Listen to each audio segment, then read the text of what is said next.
전도서 11장 우리 먼저 1절과 2절을 같이 보겠습니다. 시작. 너는 내 떡을 물 위에 던져라. 여러 날 후에 도로 찾으리라.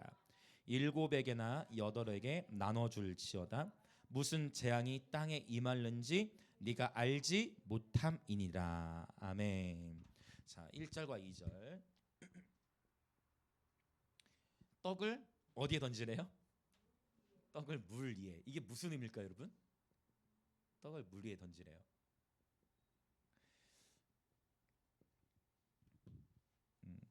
물 위에 떡을 던지면 그 떡이 어떻게 되겠어요?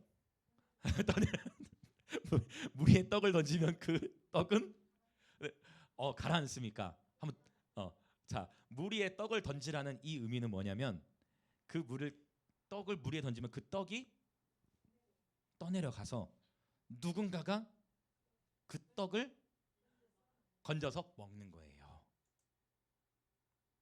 이거는 아주 큰 의미가 있어요. 그래서 너는 내 떡을 물 위에 던져라. 그런데 또 어떤 표현이냐면 여러 날 후에 도로 찾으리라.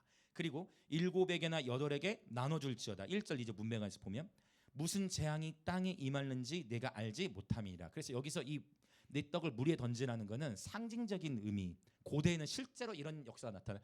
여러분, 모세도 어떻게 됐습니까? 물 위에 던졌더니 어떻게 됐어요? 기가 막히죠. 물 위에 던졌는데 여러분, 이 놀라운 지혜 문학인데 이게 보세요. 물 위에 던졌어. 그 모세가 바구니에 둥둥둥 떠내려가.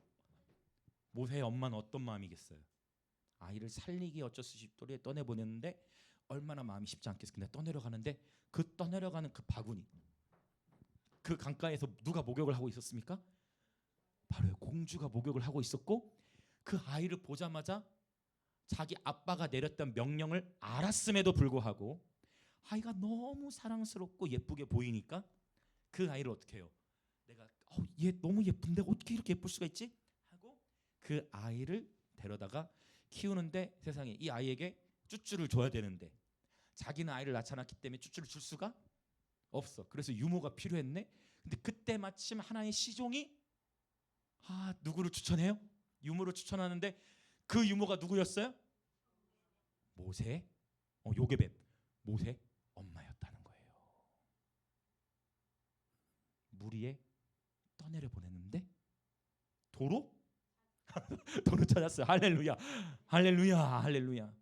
여러분, 그래서 물론 이거는 모세 상징의 예를 하나 들었지만 여기서 잠언 11장 1절 2절의 문맥을 함께 봤을 때 이 의미는 뭐냐면 여러분 베풀라는 거예요. 너그러움, 구제, 선행을 베풀라는 거예요. 너무 감사하게도 여러분 여기서 이 떡이라는 거는 빵을 의미하겠죠? 빵이잖아요. 우리 한글 성경에서는 떡이지만 브레드잖아요. 이 빵을 의미하는데 그러고 보면 우리 하나님의 거리 예배도 얼마나 감사한지 몰라요. 빵을 우리 이 르방 베이커리 사장님이 연결되면서부터 그게 벌써 한 3년 넘어가는 것 같은데 정말 이 매주 공급해 주시는 빵이 한 20여만 원쯤 될 것 같아요. 30만 원쯤 되는데 그게 근데 또 기가 막혀요. 다 팔릴 때도 있고 남을 때가 있는데 다 팔릴 때는 주로 하나님이 어떤 날에 다 팔리게 하시느냐, 다음 날 거리 예배가 없거나 아니면 비가 오거나 아니면 사역이 있어서 거리 예배가 없을 때 주로 빵이 다 팔려요. 물론 예외는 있어요. 물론 예외는 항상 있어요. 물론 예외는 항상 있는데 그 하나님이 이 예외도 어떻게 해결을 해버리셨냐면 예외적으로 거리 예배를 나가는데 빵이 없었어. 그래도 우리는 낙심치 않는다. 왜 하나님의 주권한이 있으니까. 그래서 그냥 기쁨으로 나갔어요. 그런데 또 그 거리에서 마침 또 한 어른을 만났어. 이분 70대 남자 어른인데 우리 찬양을 열심히 하고 있어요. 근데 어떤 분이 지나가다가 이분이 를 보고 초코파이를 사다 주시는 거야. 초코파이를 사주셨는데 세상에 한 박스를 사왔거든요. 그러면 한 아이가 한 6-7개를 먹어. 너무 맛있으니까. 그래 이분이 이제 신기한 거야. 야 이거 다 먹었냐? 해가지고 이미 감동을 받으셔가지고 가서 또 막 2-3박스를 사오고 밥을 먹여주시고 그러더니 전도할 때 아무것도 없으면 안 된다고. 사실 매주 있다가 그날만 없었던 건데 본인이 봤을 때 이게 전도하다가 매주 없으면 안 된다고 해서 이분이 갑자기 어떻게 했냐, 자기가 마음에 감동이 됐는데 자기가 앞으로 건빵이 떨어지지 않게 하겠다. 그래 그때로부터 건빵이 지금도 창고에 계속, 우리는 계속 나눠주는데 계속 건빵이 끊어지지 않고 공급돼요. 빵도 끊이지 않고 공급되고, 이 빵집이 너무 감사하게 제가 물어봤어요. 코로나 시기를 통과하는 가운데서도 재정적인 타격이 없었다고 했어. 르방 베이커리로 가십시오. 빵을 많이 팔아주시, 많이 사십시오. 너무 빵도 맛있고, 빵 맛있잖아요. 빵 너무 맛있고 너무 감사해요. 그러면서 지금도 그러면 요즘 시대도 그런 거, 그 빵 나누고 건빵 주는 거 좋아할 사람이 어디 있냐라고 하실지 모르겠지만, 그러나 여전히 이 빵을 매주마다 기다리는 사람도 있고, 거리에서 전도할 때 여전히 여러분이 여전히 우리나라에서도 굶주린 사람들도 많고, 저희가 이 빵과 건빵을 가지고 우선적으로 빵을 먼저 이렇게 풀기 시작하는데, 하나님 너무 놀랍게 그러니까 저희가 거리 예배 나가서도 예수님 안 믿는 사람들도 다 좋아해. 다 좋아해. 다 좋아해. 빵도 절대 저렴하지 않은 빵이니까, 다 좋은 재료니까 너무 좋아하셔서 거기 청소하시는 아주머니들도 다 좋아하시고, 그러니까 민원이 더 없어. 제가 15년 동안 거리 예배 15년 동안 나가는데 15년 동안 딱 3번 민원 들어왔다 있어요. 딱 3번 민원 들어왔는데 15년 동안 딱 3번 민원 들어왔는데, 첫 번째 민원은 대전에서 김해로 오기로 결정되어졌을 때, 마지막으로 대전에서 예배 드린 날, 그때 경찰들이 왔어요. 저는 이것을 쫓겨났다고 보지 않고 파송으로 저는 봐요. 너무 기쁜 마음으로 죄송해요. 죄송해요. 진짜 그래서 제가 경찰 앞에 너무 죄송해요. 저희 이제 다음 주부터 시끄럽게 하지 않을게요.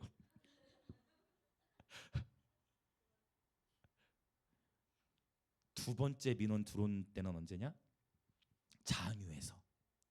제가 담임으로 섬기는 교회가 성장했고 부흥했어요. 자립되어졌고 다른 후임이 왔어. 저는 장유에서 처음에 교회가 어려웠던 교회였어. 한 가정을 다시 시작했던 교회는 횟수로 7년 만에 부흥을 주셨어. 그래서 그게 잘 자립되어지고, 역시 거기서도 제가 사임하기로 하고 한 날, 사임하고 이제 사임 결정된 그 마지막 예배하는 날 경찰들이 왔어요. 신기하죠? 파송을 받은 거예요. 그 사람들은 신고받아서 온 거지만 하나님의 시간에서는 파송을 받은 거예요. 할렐루야. 그리고 이 모든 발걸음들, 여러분, 하나님의 주권이라는 것. 저와 여러분 인생을 살아가면서 그저 하나님 부르신 자리에서 신실하게 삶을 감당하다 보면 때와 계절은 하나님 바꾸세요. 하나님 앞에 신실하고 정직한 자의 하나님은 일을 하시는 분이세요. 물론 세 번째의 민원은 코로나 4단계일 때, 코로나 4단계일 때 연지공원에서 그때 한번 민원이 또 들어왔어요. 요거는 파송과 연결되지는 않았지만 그 4단계 기간에 거리에서 예배하면서 인도로 파송받았던 김해 출신 선교사님 가정을 만나게 됐고, 지금까지 이제 그 인도의 선교사님을 이제 후원하고 있죠. 하나님은 항상 때와 계절을 그분의 시간 안에서 목적을 가지고 바꾸시는 분이세요. 잠깐 딴 얘기를 한 것 같지만 죄송해요. 이 하나님 앞에서 계속 여러분 심으면 심은 대로 거두게 하신 분인 줄 믿습니다. 근데 그게 내가 거두지 않을 수 있다는 거예요. 네, 떠내려 버렸으니까 괜찮다는 거예요. 누군가가 그 떡을 취한다면 그것이 저와 여러분은 하나님 앞에서는 귀한 구제요 선행인 줄 믿습니다. 주님이 말씀하시길 잠언에서는 너희가 가난한 자에게 구워주면 누구에게 빌려준 거라 했어요. 여러분, 가난한 자에게 구워주면 그 하나님께 빌려드린 거였어요. 여러분, 온 인류가 역사 가운데 가장 놀라운 은행이 있어요. 이 은행 하늘은행이에요. 어느 은행과도 비교할 수 없는 은행, 하늘은행. 주님 앞에 더 많이 심으시길 축복합니다. 여러분, 거리로 떡 가져가잖아요. 우리 현지기가 얼마나 전도를 하는지. 지난주에 7명 데려왔고 2주 전에 7명 데려왔고 지난주에 3명 또 다른 친구를 데려왔어. 현지기라는 친구는 복지관에 새로운 친구 10명을 데려왔어. 이 친구들은요 빵을 얼마나 좋아하는지 몰라. 빵, 건빵 나눠주고, 또 이들이 착해요. 너무 착해. 오늘은 누가 기도해 주시나요? 그 물어봐. 보통 이제 제가 지사님들에게 기도를 부탁드리는데 지사님들 안 계실 때는 그럼 이제 제가 기도를 하잖아요. 손 딱 잡고 하나님 제가 너무 감사해요. 손 딱 잡고 예수님 감사합니다. 또 눈물이 나는 거예요. 지금도 할렐루야. 예수님 감사합니다. 이들 손 잡고 있는데 너무 하나님이 감격스러워서 눈물을 주시는 거예요. 예수님 감사합니다. 나중에 의환이라는 친구가 목사님 그때 울컥해서 기도를 잠깐 멈추셨던 거군요. 이렇게 얘기하더라고요. 얼마나 감사해요. 왜냐하면 이들은 정서적으로는 약간 장애가 있는 그런 친구들인데도 불구하고 이들은 천국을 누리고 있구나. 이들이 동역자구나. 여러분 예수님은 항상 약한 자들의 친구가 되셨어요. 강하다 하는 자들 앞에 바리새인 사두개인들 앞에서는 강한 모습으로 서셨고 약한 자들 앞에서는 약한 모습으로 서셨어요. 이들에게는 이 빵이 복음이에요. 여러분 현지가 데려온 친구들 중에는 불교 신자도 있었어요. 물론 아직 예수님 영접하지 않았습니다. 그러나 괜찮다는 거예요. 계속 여러분이 너그러움과 간대함, 선행을 베풀 때 보세요. 7에게나 8에게 나눠줄지어다. 무슨 재앙이 땅에 임하는지 네가 알지 못함이나. 자, 그럼 이제 보세요. 이것과 연관돼서 한번 찾아볼 인물이 있어요. 이렇게 선행을 베푸는 가운데에서 하나님이 자 재앙이 땅에 어떤 재앙이 땅에 임하는지 네가 알지 못함이라는 표현을 하는데 자, 한 인물을 오늘 나눠보고 싶어요. 우리 열왕기상으로 한번 가보겠습니다. 열왕기상 17장. 열왕기상 17장. 재앙의 일이 일어났을 때 그 위기의 때 도움을 받게 된 한 여인의 이야기예요.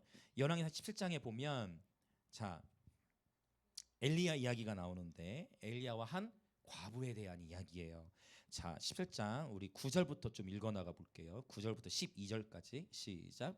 너는 일어나 시돈에 속한 사르밧으로 가서 거기 머물라. 내가 그곳 과부에게 명령하여 내게 음식을 주게 하였느니라. 그가 일어나 사르밧으로 가서 성문에 이를 때에 한 과부가 그곳에서 나뭇가지를 줍는지라. 이에 불러 이르되 그릇에 물을 조금 가져다가 내가 마시게 하라. 그가 가지러 갈 때에 엘리야가 그를 불러 이르되 청하건대 내 손에 떡 한 조각을 내게로 가져오라. 그가 이르되 당신의 하나님 여호와께서 살아계심을 두고 맹세하노니 나는 떡이 없고 다만 통에 가루 한 움큼과 병에 기름 조금뿐이라. 내가 나뭇가지 둘을 주어다가 나와 내 아들을 위하여 음식을 만들어 먹고 그 후에는 죽으리라. 여러분 지금 이 본문 안에서 이 두 사람이 나오잖아요. 엘리야와 이 과부인데 지금 보세요. 이 사르밧 과부는 굉장히 지금 가난해. 안 그래도 기근으로 인해서 굉장히 어려운 상황이에요. 그래서 이제 남아 있는 게 많이 없어요. 자 12절에 봤더니 뭐예요? 떡이 없고 다만 가루 한 움큼 기름 조금뿐이에요. 이게 진짜 딱 하나밖에 이제 한 끼밖에 없다. 한 끼 먹을 거밖에 안 남았다는 거예요. 이 한 끼 먹을 거밖에 안 남았는데 이때 엘리야는 뭐라고 하는 거예요 지금? 여보시오, 여보시오. 당신 지금 그 손에 있는 떡 한 조각을 내게 주지 않겠소? 엘리야, 자 여러분 엘리야도 이 말을 하기가 쉬웠을까요? 엘리야도 이 말을 하기 쉽지 않았을 거예요. 근데 지금 누가 그렇게 하라는 거예요? 9절에 하나님이. 그러니까 엘리야도 쉽지 않아. 엘리야도 순종해야 됐어. 엘리야도 쉽지 않아. 엘리야도 너무 딱 보니까 쉽지 않아. 그럼에도 불구하고 과부에 가서 여보시오, 그 떡을 나를 위해 주지 않겠소? 그러니까 이 과부도 굉장히 황당했을 거예요. 굉장히 황당했을 거예요. 이거 딱 한 끼밖에 안 남았어. 자, 더 읽어나가 볼까요? 우리 13절부터 16절. 자, 13절부터 16절 있습니다. 시작. 엘리야가 그에게 이르되 두려워하지 말고 가서 내 말대로 하려니와 먼저 그것으로 나를 위하여 작은 떡 한 개를 만들어 내게로 가져오고 그 후에 너와 내 아들을 위하여 만들라. 이스라엘의 하나님 여호와의 말씀이 나 여호와가 비를 지면에 내리는 날까지 그 통에 가루가 떨어지지 아니하고 그 벽의 기름이 없어지지 아니하리라 하셨느니라. 그가 가서 엘리야의 말대로 하였더니 그와 엘리야와 그의 식구가 여러 날 먹었으나 여호와께서 엘리야를 통하여 하신 말씀같이 통의 가루가 떨어지지 아니하고 병의 기름이 없어지지 아니하니라. 아멘. 할렐루야. 참 놀라운 기적이 나타나는 거예요. 그러니까 하나님은 여러분 당시에 그래도 잘 먹고 잘 사는 사람들도 많았을 건데 엘리야를 하여금 왕궁에 가가지고 왕한 이스라엘 왕한테 음식 달라고 한 것도 아니에요. 하필이면 부자에게 가서 말한 것도 아니야. 하나님 누구에게 보낸 거예요? 하필 아무것도 없는 자에게. 이제 한 끼 먹고 죽어야 하는, 그래서 나뭇가지를 줍는 그런 과부, 그 과부에게 하나님은 엘리야를 보내셔서 순종을 말씀하시는 거예요. 아이러니죠. 아이러니죠. 너무 큰 아이러니죠. 하나님이 일하실 패턴, 이런 패턴이 시작에도 나타나요. 굳이 하나님은 의도적으로 오병이를 익히실 때도 누구를 사용하신 거예요? 한 어린이의 도시락 사실 한 어린이의 도시락 사용하신 거예요. 한 어린이의 도시락. 가장 연약하고 작아 보이는 한 사람을 하나님이 사용하시는데, 여기서 중요한 것은 여러분 순종과 순종이 맞닿아야 돼요. 엘리야의 순종도 필요했고 이 과부의 순종도 필요한 거예요. 순종과 순종이 맞닿으니까 역사가 나타나는 거예요. 하나님 모십이 여기까지 올 수 있었던 것은 저 혼자만의 순종이 아니라 함께 하나님 마음을 주셔서 연합해서 순종하는 이 순종과 순종들이 맞닿으니까 여기까지 올 수 있었던 거예요. 할렐루야. 할렐루야. 오늘도 2명의 초등학생이 순종을 시작했어요. 원래 이 초등학생들이기 때문에 이 친구들은 주일학교 예배도 드리고, 그러니까 이 친구들은 사실 저희보다 예배를 더 많이 드릴 수 있어요. 일반 성도님들보다. 왜냐하면은 얘네들은 11시 예배도 섬기고, 그것도 막 1시간 20분, 그리고 또 어른 예배도 섬기고 목 예배도 있고 하니까, 그래서 원래 이 어린 학생들에게는 너희는 어차피 초등학교 주일학교 예배 때도 설교를 오랫동안 들으니까 목 예배나 주일 예배에서 찬양은 섬기더라도 설교를 안 들어도 된다 했는데, 이제 새로운 어떤 결단 안에서 이 초등학생들도 목요일, 주일은 또 애들이 사역을 해야 돼요. 다른 초등학생들 또 이제 앞으로 내년에도 초등학생들 남자애들이 몇 명 지금 이미 올 것으로 예정되어 있기 때문에 이 친구는 거의 사역자 수준으로 아이들을 돌봐야 되는 대신 목요일 이 저녁의 시간은 사실 둘 다 지금 몸이 안 좋아. 막 기침 소리도 나는 거 들리시죠? 근데 이 친구들도 순종하면 돼. 순종과 순종이 맞닿으면서 이 친구들에게도 하나님이 새를 시작하신 줄 믿습니다. 그 순종과 순종이 맞닿은 거예요. 그러면서 기적이 나타나는 거죠. 놀라운 역사가 나타나는 거죠. 엘리야도 말하기 힘들었을 거고 과부도 힘들었을 거예요. 그러나 놀라운 역사. 자, 여기서 근데 끝이 아니에요. 통에 가루가 떨어지지 아니하고 병에 기름이 없어진 여기서 끝이 아니에요. 17절을 읽어보겠습니다. 시작. 2일 후에 그 집 주인 되는 여인의 아들이 병들어 증세가 심히 위중하다가 숨이 끊어진지라. 난리가 난 거예요. 난리가 난. 그래도 배고픈 건 참을 수 있거든요, 과부의 입장에서는. 근데 아마 세상에 많은 엄마들이 다 이와 같은 마음일 건데, 자녀가 비전인데, 하나님이 내게 주신 자녀가 비전인데 그 자녀가 어떻게 됐어요? 그것도 남편 없는 상황. 아들이 죽었어. 가난하고 배고픈 건 참을 수가 있는데 아들이 죽었어. 여기서 이 여인은 얼마나 힘들었겠어. 자, 너무 힘들죠. 정말 감당하기 어려운 그러한 어려움을 통과하고 있는 거예요. 여인도 너무 괴로우니까 엘리야한테 따집니다. 자, 18절 읽어볼까요? 시작. 여인이 엘리야에게 이르되 하나님의 사람이여, 당신이 나와 더불어 무슨 상관이 있기로 내 죄를 생각나게 하고 또 내 아들을 죽게 하려고 내게 오셨나이까. 자, 이 부분은 보세요.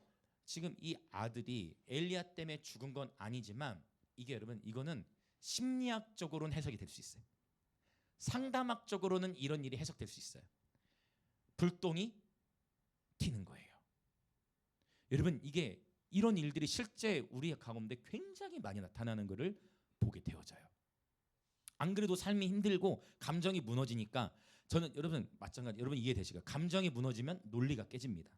감정이 무너지면 아무리 논리적으로 A는 B야 뭐 이런 논리적인 설명을 해도 감정이 무너지면 훈련이 안 돼 있으면 이 감정이 심하게 무너지는 상황이 되면 이게 마음의 연단과 훈련이 되지 않으면 감정이 특별히 이 연약함들에게는 어떤 논리도 들려지지 않게 돼요. 특히 이런 상황은 여기 있는 우리 모두 대부분이 동일할 거예요. 지금 자녀가 죽은 거예요. 다 무너질 거예요. 무너지는 거죠. 감정이 무너지죠. 그러니까 막 엘리야에게 막 따지기도 하고 근데 여기서 한 가지 또 표현을 해요. 갑자기 뭐에 대한 얘기를 꺼내냐면 죄에 대한 얘기를 꺼내는데 이것도 우리 인생과 똑같아. 우리에게도 감당할 수 없는 어려움이 오고 고난이 오면 뭐부터 생각할까요? 내가 혹시 그렇죠? 하나님 앞에 회개하지 않은 죄가 없는가? 혹 숨겨놨던 또 그런 영역을 사람은 생각하게 되겠죠. 이 여인도 동일한 그런 질문을 하면서 엘리야에게 따지고 있어. 그때 이 엘리야가 어떻게 하는지 볼까요? 자, 19절부터 22절을 읽어보겠습니다. 시작. 엘리야가 그에게 그의 아들을 달라 하여 그를 그 여인의 품에서 받아 안고 자기가 거처하는 다락에 올라가서 자기 침상에 누이고 여호와께 부르짖어 이르되 내 하나님 여호와여 주께서 또 내가 우거하는 집 과부에게 재앙을 내리사 그 아들이 죽게 하셨나이까 하고 그 아이 위에 몸을 3번 펴서 엎드리고 여호와께 부르짖어 이르되 내 하나님 여호와여 원하건대 이 아이의 혼으로 그의 몸에 돌아오게 하옵소서 하니 여호와께서 엘리야의 소리를 들으심으로 그 아이의 혼이 몸으로 돌아오고 살아난지라. 할렐루야. 결과론적이지만 만약 이 과부가 엘리야에게 떡을 공급하지 않고 내쳤다면 엘리야는 어떻게 됐을까요? 자, 엘리야는 어떻게 됐을까요? 자, 엘리야도 배고파. 그 엘리야를 섬길 기회가 이 과부에게 주어졌는데 과부가 안 돼요. 선지자님이 이거는 나와 내 아들 딱 한 끼 남았기 때문에 선지자님 죄송하지만 다른 집을 찾아보세요. 선지자님 죄송해요. 저는 섬길 수 없어요라고 했겠죠. 어쨌든 그렇게 되면 엘리야는 어떻게 됐을까요? 엘리야는 그를 굶어 죽었을까요? No. 천만의 말씀 만만의 콩떡이에요. 절대 엘리야가 죽을 것 같습니까? 절대 안 죽어요. 그럼 어떻게 될까요? 왜냐면 아직 하나님의 부르심이 남았기 때문에. 왜? 그 다음에 어떻게 되는 거예요? 그럼 어떻게 엘리야는 어떤 상황이 돼요? 이 집으로부터 공급을 못 받았어요. 그럼 어떻게 될까요? 하나님은 다른 사람을 통해 엘리야를 공급하세요. 잘 들으세요. 여러분 잘 들으세요. 해밀아 한번 아이 컨택. 아이 컨택. 자, 좋아요. 아이 컨택. 자, 여러분 만약 여러분이 하나님이 여러분을 부르셨는데 여러분이 하나님의 부르심의 자리를 여러분이 붙잡지 않았어. 그러면 그 부르심의 자리는 어떻게 될까요? 하나님이 다른 사람을 채우세요. 하나님은 그런 분이세요. 아유 하나님 너무 잔인한 거 아니야? 에이 내가 없으면 어떻게 되나 보냐 이렇게 되는데 우리 인간은 그렇게 될 것 같은데 그게 아니라 하나님은 모든 건 하나님의 손에 있는 거예요. 모든 건 하나님의 손에. 하나님은 내가 그 부르심을 감당치 않으면 하나님이 다른 사람을 그 부르심 자리에 세우시더라. 지금까지 하나님에도 여러 드러머들이 거쳐갔어요. 심지어 마커스 출신 드러머까지 왔어요. 마커스 아시죠? 어른들도 마커스의 드러머도 왔어. 마커스의 드러머도. 그리고 하나님은 때를 따라 각각의 계절을 바꾸시잖아요. 이거는 어느 누구를 탓할 필요도 없어. 만약에 엘리야가 그 과부가 음식을 주지 않았으면 이 괘씸하다 어떻게 그럴 수가 있어 했을 거예요? 아니요. 알겠습니다. 축복합니다 하고 이동을 했을 거예요.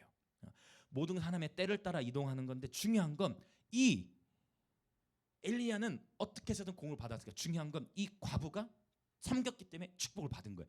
어떤 축복을 받는? 만약에 엘리야를 내보냈으면 만약 그 일 후에 자기 아들이 죽었을 때 엘리야를 통해 그 아들은 살아날 수 없는 거예요.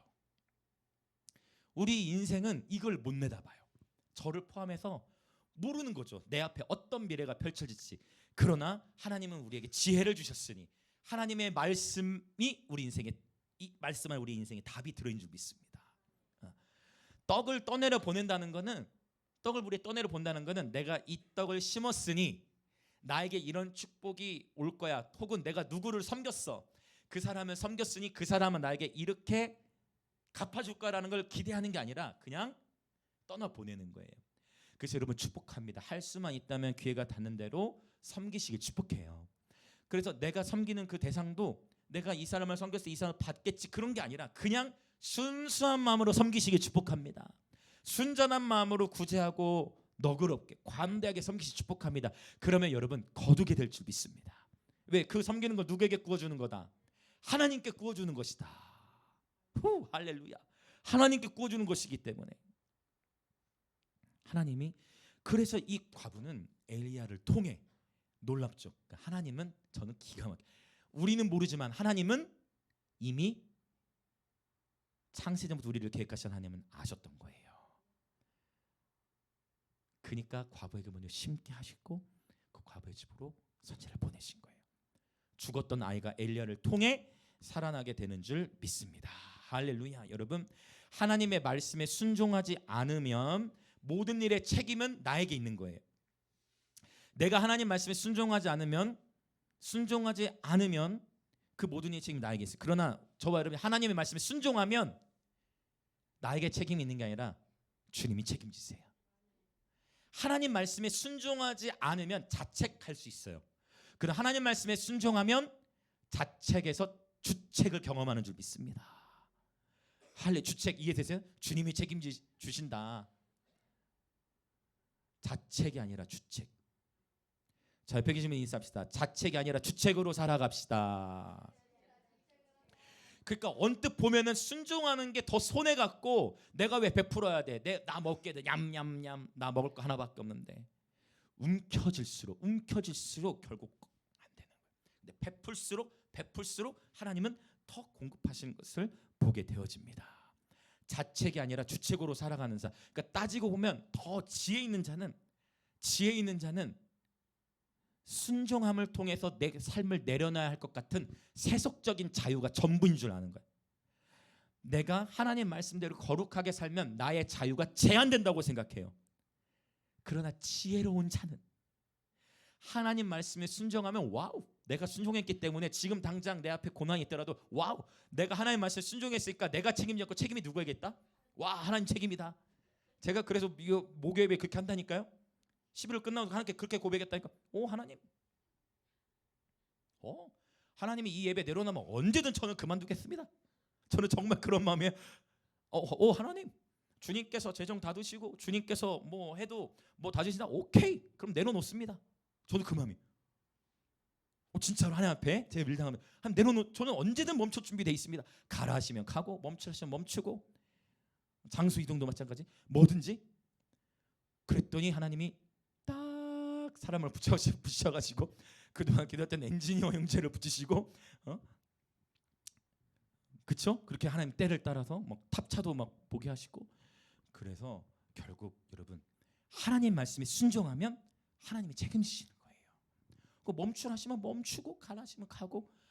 그래서 제가 깨달았어요. 야, 순종하면 손해 볼 것 같지만 순종해야, 그게 이타산이 여러분, 순종하는 게 복이에요. 지금 내가 거룩함의 말씀, 하나님 말씀 순종하면 손해 볼 것 같고 세속적인 자유가 더 커 보이죠? 순종하면 더 큰 자유가 오는 거예요. 순종하면 진짜 자유를 경험하는 거예요. 순종하면 그때부터 완전한 자유를 경험해요. 그러니까 거침이 없어요. 할렐루야. 부끄러울 게 없어지는 거예요. 내가 복음을 부끄러워하지 아니하노니. 부끄러울 게 없는 거예요. 좀 부족하면 어떡해? 좀 부족하면 어때요? 좀 실수하면 어때요? 연약함이 나타나면 어때요? 전혀 죽지 않다는 거예요. 왜? 누가 책임지실 거니까? 주책이니까. 그러나 하나님 말씀의 순종이 아닌 나의 욕망, 나의 명예, 나의 영광을 위해 행하고서 주님 책임지세요 하면, 이거 이제 답이 없어요. 이거 답이 없는 거예요. 절대 우리는 깨어 있어야 돼. 더 순수해지고, 더 낮아지고, 더 겸손해지고, 선줄로 생각하면 넘어지는 거예요. 그래서 여러분, 참 제가 이 표현, 엎드린 자는 넘어지지 않는다. 한번 또 해봅시다. 엎드린 자는 넘어지지 않습니다. 서 있으니까 넘어지는 거예요. 서 있으니까 걸려 넘어지는데 엎드린 자는 넘어질 수가 없어. 이미 엎드려 있기 때문에. 기억하십시오. 하나님 말씀에 순종할 때 그 모든 책임을 하나님이 지신다. 이런 배짱이 있어야 돼. 그래서 두려워하고 정죄감에 밀리는 게 아니라 할렐루야. 생명의 성령의 법이 저와 여러분을 해방시키셨어요. 아멘 아멘 할렐루야. 그래서 여러분 이런 하나님이 주시는 어떤 자신감, 복음을 부끄러워하지 아니하는 하나님 말씀 순종할 때 근데 죄가 들어오면 부끄러움이 항상 죄가 들어오면 부끄러움이 오기 때문에 죄 가운데 잠깐 넘어져서 빨리 뭐 하고 일어나요? 회개하고 돌이키면 돼. 회개는 축복인 줄 믿습니다. 회개는 축복이에요. 자, 그래서 결과론적인 것도 얘기를 나눴지만 여러분 축복합니다. 저와 여러분의 삶에 하나님의 살아계심을 경험하고 보기를 원한다면 왜 나의 삶은 이렇고 왜 나의 삶에 이런 일이 일어나지 않을까? 여러분 축복해요. 하나님께 전부를 내어 던져 보십시오. 하나님께 삶의 전부를 내어 던져 보십시오. 왜 나의 삶은 이렇게 힘들까? 여러분 양다리가 제일 안타까운 것 중에 하나.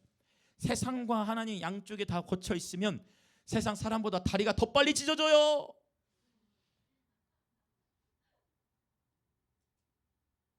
세상과 하나님의 양다리를 거치고 있으면 점점점 이게 세상 사람보다 다리가 더 빨리 찢어지는 거예요.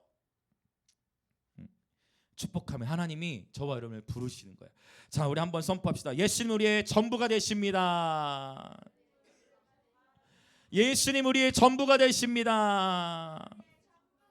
여러분은 지금 걸려드신 거예요. 여러분의 그 고백대로 하나님이 이끄실 거기 때문에 축복합니다. 아멘. 축복하면 여러분 새로운 계절로 들어오시면 축복합니다. 알아요. 이 자리에 계신 분들은 날마다 고백하고 계신 거. 여러분 주님이 책임져 주시는 줄 믿습니다. 그래서 우리 함께 도시적인 교회를 세워가 봅시다. 함께 도시적 차원의 부흥을 보기 원해요. 할렐루야. 하나님 하시는 일들을 보기를 원합니다. 자, 이제 좀 속도를 낼게요. 자, 그렇게 해서 이제 전도서 11장으로 다시 돌아오면 오늘 11장 1절 2절의 예를 좀 길게 들었는데요. 자, 이제 좀 속도를 내서 3절부터 6절의 말씀을 한번 쭉 읽어봅니다. 시작. 구름에 비가 가득하면 땅에 쏟아지며 나무가 나무로나 북으로나 쓰러지면 그 쓰러진 곳에 그냥 있으리라. 풍세를 살펴보는 자는 파종하지 못할 것이요 구름만 바라보는 자는 거두지 못하리라. 바람의 길이 어떠함과 아이벤 자의 태에서 뼈가 어떻게 자라는지를 네가 알지 못함같이 만사를 성취하시는 하나님의 일을 내가 알지 못하느니라. 너는 아침에 씨를 뿌리고 저녁에도 손을 놓지 말라. 이것이 잘 될는지 저것이 잘 될는지 혹 둘이 다 잘 될는지 알지 못함이니라. 아멘. 자, 3절부터 6절은 지금 뭐예요? 이 세상을 내가 통제할 수 없다는 거예요. 예측 불가능한 미래 속에서 오직 이 표현 너무 좋죠? 만사를 성취하시는 하나님. 와, 만사를 성취하시는 하나님의 일. 아멘. 만사를 성취하시는 하나님. 여러분 저와 여러분의 삶에 오직 만사를 성취하시는 하나님만을 우리 삶의 중심에 모시시길 축복합니다. 네, 왜 이렇게 내 삶 속에 되는 일이 없을까? 왜 이렇게 내 삶은 꼬일까? 여러분 그때에도 오직 하나님을 붙들어 보십시오. 다시 기초를 세팅하는 거예요. 나는 과연, 잘 들어보세요. 나는 과연, 자, 하나님은 모든 일을 자기 뜻에 결정대로 일하시는 분이세요. 하나님이 그분이 때와 계절을 바꾸세요. 과연 나는, 다시 기초를 다져보세요. 내가 스스로 정죄감을 갖기 전에 스스로 다시 세팅하는 거예요. 여러분 말기찬, 오늘도 보니까 목사님과 지사님들께서 또 말씀 읽기는 너무 그런 모습 보면 너무 행복해.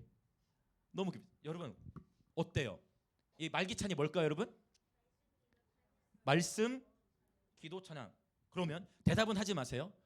여러분 날마다 하나님 말씀과 교제하고 있습니까? 여러분 날마다 말씀과 교제하고 있습니까? 이걸 먼저 점검해야 된다는 거예요. 왜 내 삶 속에 되는 일이 없을까? 왜 내 삶 속에 이렇게 꼬일까? 할 때 왜? 하나님이 저와 여러분을 사랑하시기 때문에. 저와 여러분을 사랑하시기 때문에. 이거 다시 점검하는 거예요. 과연 나는 하나님과 말씀으로 교제하고 있는가? 그다음 나는 과연 하나님과 또 하나님과 교제를 두며 기도를 하고 있는가? 나는 매일의 삶에서 하나님을 찬양하고 있는가? 이 다시 한번 이 기초를 놓는 거예요. 여러분 그리스도 예수 안에서 결코 정죄함이 없습니다. 오늘 다시 이 말씀을 붙드시고 성령 안에 자유하시게 축복해요. 근데 이제 이 진짜 자유 안으로 들어가라는 거예요. 우선순위. 하나님과 교제가 저와 여러분의 우선순위가 되시길 축복합니다. 거리에 최근에 오는 한 고등학교 고등학생이 있어요. 제가 이렇게 봐요. 두 고등학생이 있는데 한 고등학생은 열심히 자기가 공부하고 있는데 계속 시험이 떨어져요. 절대 정죄감을 하나 드러내 얘기를 하는 거 아니에요? 근데 누군지는 말하지 않아요. 그리고 그 정죄감으로 얘기하는 게 아닌데 지금 제가 그걸 보는 거예요. 그래서 제가 보면서 하나님이 지금 다루고 계시구나. 제가 지금 보는 거예요. 한 친구는 계속 공부를 하는데 생각보다 쉬운 시험인데 계속 떨어져. 근데 한 친구는 자기 입으로 저에게 말하기를 이 친구는 장애가 있어. 그 목사님 제가 약을 먹고 있습니다. 이렇게 한 친구예요. 근데 신기하게 이 친구가 거래 자기 입으로 얘기하는 거예요. 자기 입으로 예배 마치고 저녁을 먹는데 이 친구가 뭐라고 하냐면 둘 다 똑같이 고3이라고 했어요. 이 친구가 목사님 제가 거리 예배 나오기 시작하면서 제가 예배를 드리기 시작하면서 제 예배가 너무 즐거운데 신기하다고 모든 일이 다 잘 돼요. 그래서 얘가 뭘 얘기하냐면 목사님 저 합격했어요. 합격증을 보내와. 그러더니 2주 전에 보는데 지난주에 또 보내 또 다른 시험을 봤는데 또 시험 봤는데 목사님 저 합격했어요. 그 시험의 합격 커트라인이 60점이었거든요. 이 친구 몇 점 맞았을까요? 60점 맞았습니다. 합격했어요. 제가 그 전까지는 솔직히 목사님 하나님이 살아계신지 잘 예전에 했던 고백 목사님 그날 했는데 예전에 제가 그랬던 하나님이 솔직히 살아계신지 모르겠고 근데 제가 그랬어요. 야 너의 삶이 하나님 하시는 일을 봐라. 목사님 진짜 그런 것 같다고. 정말 그러면 제가 이렇게 하나님 앞에 예배를 드리기 시작하면 이렇게 하면서 다 합격시켜 주신다는 거예요. 저는 지금 여러분 그냥 이렇게 보면서 다음 세를 보면서 저는 이 A라는 친구와 B라는 친구 이 두 친구를 사랑합니다. 절대 차별하지 않아요. 이거는 제가 이 두 아이와 함께 밥을 먹고 이 아이들과 함께 삶을 살아가는 여정을 본 다음 세대면 제가 무슨 의미인지 알 거예요. 결코 차별하지 않아요. A나 B나 둘 다 사랑해. 근데 하나님이 풀어가시는 걸 보는 거예요. 이게 똑같은 원리예요. 여러분 그렇다면 혹시 나는 오늘 놓치고 있는 건가를 다시 점검하는 거예요. 과연 나는 날마다 하나님과 말씀과 교제를 하고 있는가? 요 기초부터 다시 잡는 거예요. 그래서 여러분이 이 기초가 되어서 자 내가 날마다 성경 읽어 날마다 하나님과 교제해 그러고서도 안 풀어지면 그때 뭐 하라? 그때 하나님 앞에 따져라. 얼마나 간단한 원리예요? 다시 이해되시죠? 이게 이렇게 하면 되는 거예요. 그러니까 자기 아들이 죽은 것도 과거 입장을 보면 엘리야의 책임이 아닌데 엘리야한테 따지잖아요. 그러면 그걸 엘리야는 또 어떻게 해요? 자기가 받았다는 그 은혜가 있으니까 아니 그 당신 아들 그 병 때문에 죽은 거하고 나와 무슨 상관이에요? 하지 않는다는 거예요. 진짜 자신의 삶의 아픔이 일어난 것처럼 엘리야가 하나님 앞에 따지잖아요. 이걸 기억하세요.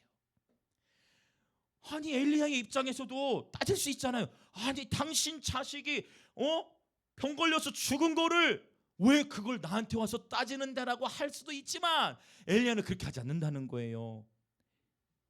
이 여인의 아이를 살리기 위해 하나님 앞에 하소연하면서 마침내 아이가 살아나게 되잖아요. 여러분 우리의 다음 세대 자녀들 하나님은 살리실 수 있어요. 아멘 할렐루야. 하나님에게 능히 하지 못하실 일이 없어요. 할렐루야. 저 같아도 그럴 것 같아. 나의 자녀를 살리고 싶으면 엘리야를 찾아가겠어. 자녀를 살리고 싶으면 엘리야 곁에 붙어 있겠어요. 저 같아도. 여러분 결국 살아나게 되는 것처럼. 그래서 우리도 여러분 하나님 앞에 근데 이게 중요해. 반드시 선포기도 하기 전에 내가 먼저 하나님께 정렬돼야 돼요. 하나님 앞에 먼저 이거부터 해야 돼. 말씀. 이건 정죄의 메시지가 아니에요. 오늘 이 칼은 저와 여러분을 살리기 위한 칼입니다. 다시 기초. 아, 맞네. 내가 이 기초를 놓쳤네. 오늘 부르시는 거야. 다시금 이 기초 위에. 그러면서 하나님과 교제하면서, 그러면 사실 교제하다 보면 풀려요. 하나님과 말씀으로 교제하다 보면 해석되지 않는 고난도 다 열리고 다시 돼. 근데 그럼에도 불구하고 예기치부터 어려움이 오잖아요. 그때는 아까 제가 말씀드린 하나님 앞에 빠지세요. 누가 책임지실까요? 주님이 책임지시는 거예요. 걱정하지 마시고 축복합니다.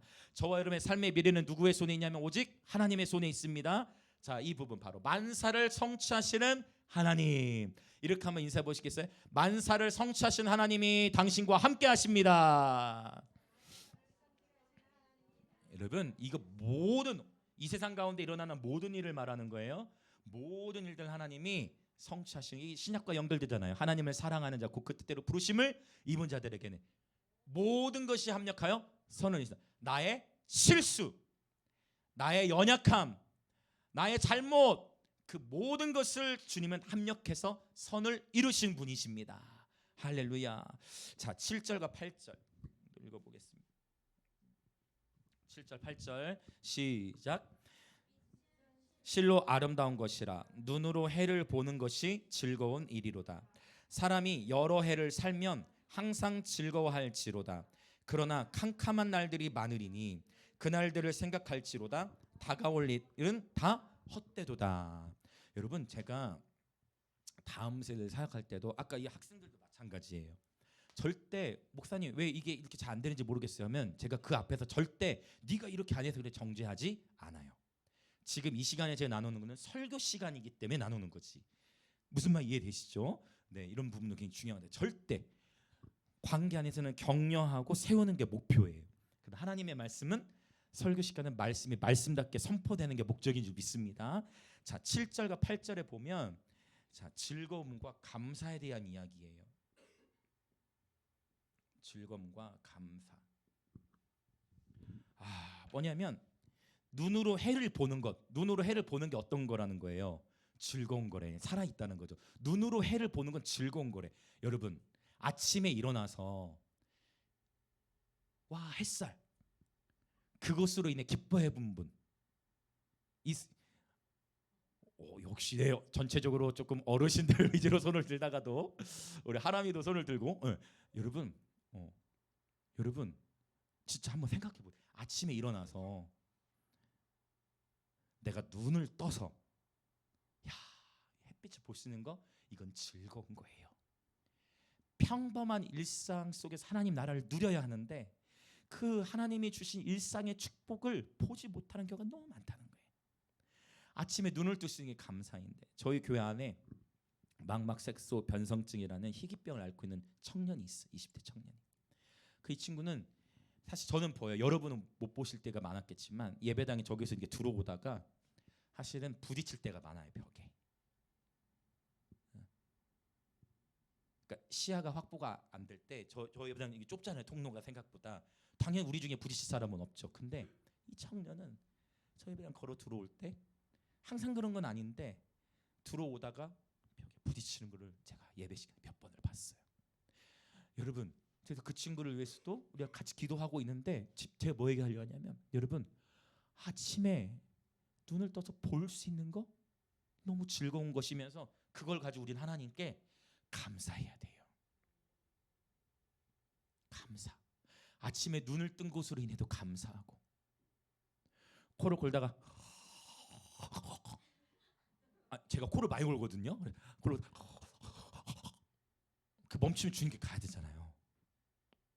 우리가 지금 이렇게 얘기는 하지만 이게 오늘날 많잖아요. 오늘날 심장이라든지 이런 부분에 하나님이 부르시면 가잖아요. 아침에 눈을 뜨면 그게 감사한 거예요. 그 다음에 뭘 말씀하시죠? 8절에는 사람이 여러 해를 살면 항상 즐거울지어다. 2025년도 이렇게 지나가는 거예요. 이제 2026년은 이제 또 보자니까 그러니까 27절 8절의 해 단위를 같은 해라는 단어지만 한 해가 저물고 2026년 준비하고 있는데 여러분, 이렇게 삶을 살아가는 거, 이게 하나님의 은총이에요. 오늘 또 저와 여러분 호흡을 주셨기 때문에. 그러니까 삶이라는 거는 그러니까 전도서는 아예 어떻게 얘기합니까? 너희가 지금 밥을 먹을 수 있는 거 그 즐거워해. 같이 마시는 거, 전도서 2장 3장에 봤죠. 우리 마시는 거 즐거워해. 먹고 마시고 수고하는 거 그거 기쁨이야. 먹고 마시는 거 사람이 정죄하잖아. 전도서에서 그 먹을 수 있는 거, 차를 마실 수 있는 거 이거 기쁨이야. 인생들에게 주신 하나님의 즐거운 일이야. 그거 누려. 여러분 축복합니다. 일상에 감사하시길 축복합니다. 네, 그러면 여러분 행복해요. 모든 불평할 게 없어. 불평할 게 없어. 살아있는 게 감사한 거예요. 불평할 게 없어요. 오늘 예배할 수 있음에 감사한 거예요. 아멘. 그래서 불평의 DNA가 감사의 DNA로 바뀌어지시길 축복합니다. 자, 이제 마지막 우리 9절과 10절 읽고 우리 기도하겠습니다. 후회 없이 살다가 후회 없이 주님 섬기다 주님 부르시면 가는 거예요. 9절 10절 같이 읽어보겠습니다. 시작. 청년이여 내 어린 때를 즐거워하며 내 청년의 날들을 마음에 기뻐하여 마음에 원하는 길들과 내 눈이 보는 대로 행하라. 그러나 하나님이 이 모든 일로 말미암아 너를 심판하실 줄 알라. 그런즉 근심이 내 마음에서 떠나게 하며 악이 내 몸에서 물러가게 하라. 어릴 때와 검은 머리의 시절이 다 헛되니라. 아멘. 자, 9절과 10절인데요. 결국 여기에서도 전도서의 핵심 주제, 잠언과 전도서의 핵심 주제를 다시 한번 또 말씀해주고 있어요. 그러니까 지금 너 놀고 싶냐? 그래, 마음껏 놀으세요. Enjoy your life. 당신의 삶 즐기세요. 오케이, 마음껏 즐기세요. 그러나 하나님이 이 모든 일로 말미암아 너를 심판하실 줄 알라. 이게 이제 12장에 가서 이 이야기가 더 이어지는 건데, 마음껏 여러분 마음껏 사십시오. 그러나 마침내 하나님께서 심판하십니다. 하는 것은 오늘 저와 여러분이 바로 영원한 하나님 나라에서의 상급, 영원한 하나님 나라에서의 영적 그 상급의 분깃은 오늘 내가 이 땅에서 어떠한 삶을 살았느냐에 결정되는 거예요. 지혜로운 자는 하늘의 상급을 쌓습니다. 이 땅에서 세상은 그렇게 좋은 집, 좋은 차, 좋은 집, 좋은 차, 좋은 명예, 또 뭐 있어요? 돈 더 많은 거, 물려주는 거, 그 다 결국 놓고 가잖아요. 오늘 열심히 세상의 것을 쌓는데 결국 하나님이 부르시면 내일 당장 가는 거예요. 주님이 부자에게 그거 말씀하셨잖아요. 너를 위해 보물을 쌓냐? 내가 네 영혼을 다시 도로 찾으리니. 대책이 없는 창고에 그렇게 많이 쌓아놨던 거 한 방에 가는 거예요. 지혜로운 자는 하늘에 쌓는 것이다. 그렇다고 이 땅에서 삶을 대충 살라는 의미가 아니에요. 나름대로 여러분 노후도 준비하시고 미래 준비하세요. 준비해 나가십시오. 이런 지혜가 있으시길 축복해요. 그러나 땅의 것에 완전히 매료되지 말라는 거예요. 위의 것을 더욱 중심 삼으라는 것을 주님 말씀하고 계신 겁니다. 진정한 자유는 진리 안에 있어요. 세상의 자유, 내가 원하는 대로 하고 싶고 내가 말하고 싶은 거 말하고 내가 원하는 것만 하는 것은 그걸 하나님이 말씀하신 진정한 자유가 아니라 내가 원하는 것만 하고 싶고 내가 갖고 싶은 것만 갖는 그 모든 것을 분별해야 될 때 그 마음의 동기가 하나님의 뜻이 아니라 나의 욕심일 수 있어. 나의 욕심일 수 있어. 나의 욕심으로 구하는 거. 결국 그 욕심이 잉태하면 어떻게 돼요? 죄를 낳게 되는 거예요. 욕심이 잉태하니 죄를 낳고 죄가 장성한즉 사망을 낳게 되어지는 거예요. 그래서 배우자를 언제 만나는 게 좋은가? 빨리 만나는 게 좋은 게 아니고 하나님이 예정하신 때에 내가 준비된 때에 준비되어서 만나는 게 가장 아름다운 것인 줄 믿습니다. 그래서 여러분 진정한 자유라는 것은 내가 하고 싶은 대로 내가 갖고 싶은 것들 다 갖고 한다고 해서 다 누릴 수 있는 게 아니라 진정한 자유는 하나님의 사랑 안에 있어요. 진정한 자유는 하나님의 진리 안에 있어요. 그러니까 주님이 이미 말씀하셨죠. 진리가 너희를 자유케 하리라. 할렐루야. 이 시간 우리 기도하겠습니다. 함께 기도합시다. 오 하나님, 내가 원하는 대로 또 내가 갖고 싶은 대로 누리는 그런 세상이 말하는 그런 자유, 그런 저급한 자유가 아니라 존재의 품격을 높일 수 있는 그러한 진리 안에서의 참된 자유를 누리며 살아가게 하여 주옵소서. 거룩함을 선택함으로 안정되고도 평안한 자유를 누리며 살아가게 하여 주옵소서. 내가 지금 하나님 말씀에 순종하면 내 것을 내려놓아야 할 것 같으니까 자유가 제한되는 것처럼 보일 수 있지만, 오 하나님, 거룩함을 선택함으로 말미암아 누리는 안정되고도 평안한 참된 자유를 누리며 살아가게 하여 주옵소서. 순종할 때 하나님이 책임지시는 인생임을 경험케 하여 주옵소서. 순종의 발걸음을 통해 만사를 성취하시는 하나님의 손길을 보게 하여 주옵소서. 그러한 예배자 되게 하여 주옵소서. 주여 외치며 같이 기도합니다. 주여.